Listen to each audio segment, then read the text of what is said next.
अगर शिव अपनी जटा खोल दें तो क्या होगा? क्या आपने कभी सोचा है कि भगवान शिव को हमेशा जटाधारी क्यों दिखाया जाता है?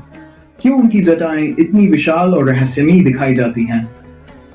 क्या ये केवल एक साधु का रूप है या इसके पीछे छिपा है कोई ऐसा रहस्य जिसे ऋषियों ने हजारों साल पहले समझ लिया था? कल्पना कीजिए कि अगर एक दिन महादेव अपनी जटाएं खोल दें तो क्या होगा? क्या केवल गंगा बहने लगेगी या फिर पूरी सृष्टि की ऊर्जा बदल जाएगी? बहुत समय पहले की बात है जब हिमालय की ऊंची चोटियों पर केवल बर्फ, हवा और गहरी शांति थी। उसी शांति के बीच एक स्थान था कैलाश, जहां स्वयं महादेव ध्यान में लीन रहते थे। देवता, ऋषि और सिद्ध लोग जानते थे कि कैलाश केवल एक पर्वत नहीं बल्कि पूरे ब्रह्मांड की आध्यात्मिक ऊर्जा का केंद्र है।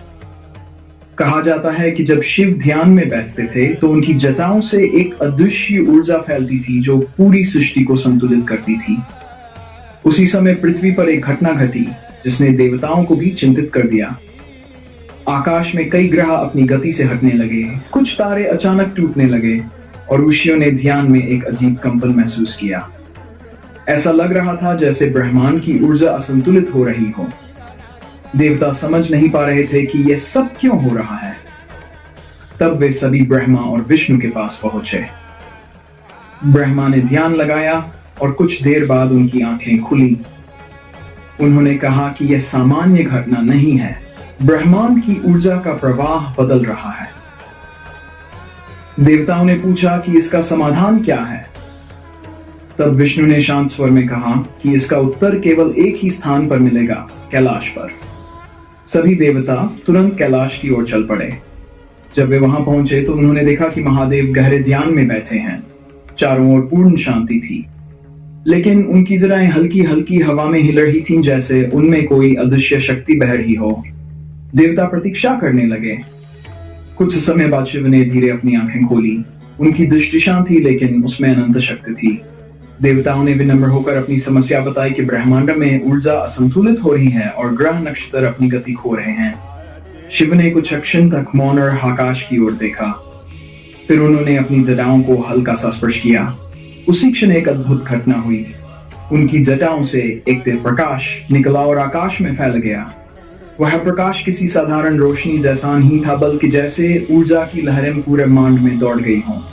कुछ ही क्षणों में ग्रह फिर से अपनी गति में आ गए और आकाश देखकर आश्चर्य में पड़ गए।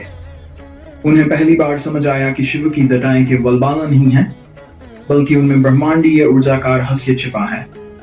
विष्णु ने देवताओं से कहा कि शिव केवल योगी नहीं है, बल्कि उस शक्ति के स्वामी हैं जो सृष्टि को संतुलित करती है। इसी कारण उन्हें देवों का देव कहा जाता है। लेकिन तभी एक और प्रश्न उठा, अगर शिव की इतनी शक्ति है तो गंगा को उनमें ही क्यों रोका गया था? तब शिव ने इसमें ऐसा संकेत दिया। उन्होंने कहा कि गंगा केवल जल की धारा नहीं है, बल्कि वह स्वर्ग से आने वाली दिव्य ऊर्जा है। अगर वह सीधे पृथ्वी पर उतरती तो पृथ्वी उसकी शक्ति को सह नहीं पाती। इसलिए उसे पहले शिव की जटाओं में आना पड़ा था कि उसकी ऊर्जा संतुलित हो सके।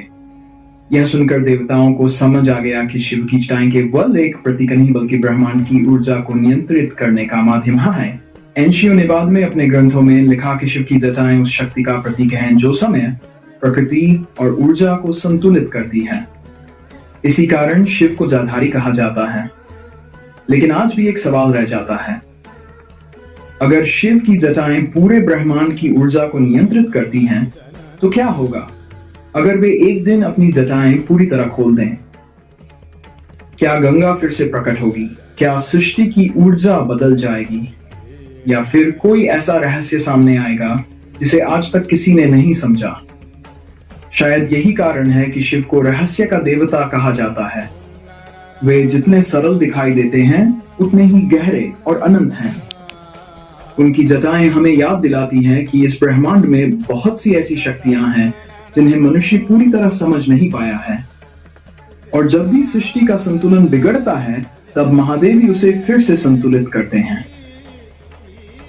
यही कारण है कि युगों से ऋषि, देवता और भक्त एक ही नाम का जाप करते आए हैं, हर हर महादेव।